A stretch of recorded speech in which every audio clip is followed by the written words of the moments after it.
Good morning. Good morning. You know what? These are really boring cups. We need to do something about our cups. Boring. Boring. Does that mean Boring. we're boring people? Could be. Could be. So what would you like to talk about? Last week we talked about core pictures, We did. and we got a couple questions from people saying, okay, so I've identified my core picture. How do I create an alternate platform that doesn't include that? Right. We talked about what core pictures were, and we talked about how do you step out of that. Now, we talked about platforms before, we talked about words before, but this is a practical example of that. So I think the example I used last week was the woman who says she doesn't want to ever tell jokes, and she was extremely funny in real terms. And what happened to her is she basically was embarrassed once telling a joke. And she hung on to that picture and basically had that picture defining her reality. I'm not funny, people really don't like me, I'm afraid to go forward because I might embarrass myself. And that became a real core picture in this woman's life. She buried it, and she basically took on that demeanor for a long period of time. And then in a way it's almost as if she forgot it. But many times core pictures are like rubber bands. They will only let you move so far, and then all of a sudden it's like, oh no, I can't do this because. And as we talked about last week, those core pictures are really out of present time. They function in a manner that just simply is in the past and is sitting in the backpack, and it kind of creates this drain on you. It creates a non-permission to go forward. So when you begin to take a look at who you are right now, the process of building those word platforms and using the words and beginning to recognize certain alignments of words like neutrality. But when you basically start to look at this, I want to be different, I want to do my life differently, the average person who asks that question winds up not having a vehicle to make that happen. So when you begin to play with words as feelings, not as are you certain, or do you know what certainty is? Oh yeah, I know what certainty is. No, how does it feel in the body? What does certainty feel like? And when you just sit and pick a word, and it doesn't matter what it is in terms of, a couple weeks ago we talked about emotions and feelings. So words like jealousy, rage, anger, they have edges on them, they feel uncomfortable. So find words that feel comfortable. That's the heart space. So words like appreciation and gratitude, those are very nice words. But words like certain and capable have structure to them. We've also talked about masculine and feminine, where a word like capable, focus, precise, they really feel good and they're very useful words, and they have a masculine kind of structure to them.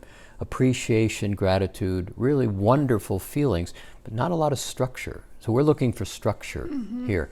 So if you begin to find words that feel good and have you kind of sit up, certainty, capable, focused, those words, when you begin to play with them, they start to bring you first into present time.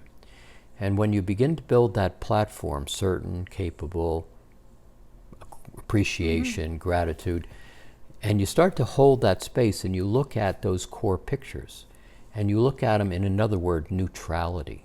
All right, what's going on? I don't want to feel the emotion, or the picture. I just want to simply begin to look at it.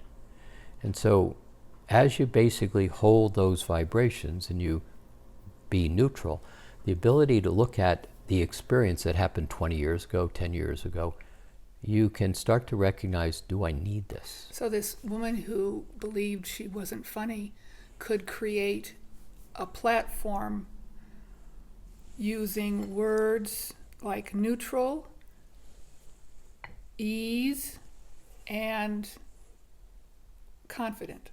Confident. Confident has structure. Ease, not so much structure. Neutral has a level of structure. Yes. Rather than, so as she's starting to untangle this belief, this core picture, starting with easy words first rather than going to, I'm hilarious. Yes. is too far away. Yes. It's hard to grab that. Right.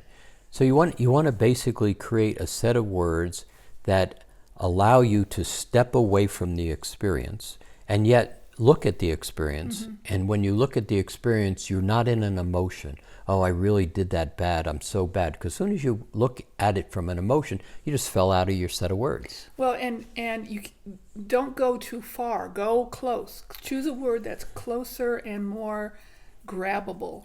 It's like when we choose the word love. Love or joy is way out there. Big, it's yeah. too big. It's what is Don't this? know what it means. But if you use the word appreciation, yeah. you know what that means. Yeah. So you basically begin to build this, and you do it, use this word softly, safety.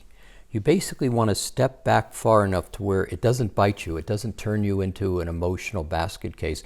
You don't wind up getting sucked into the emotion and then you forget what you're all about.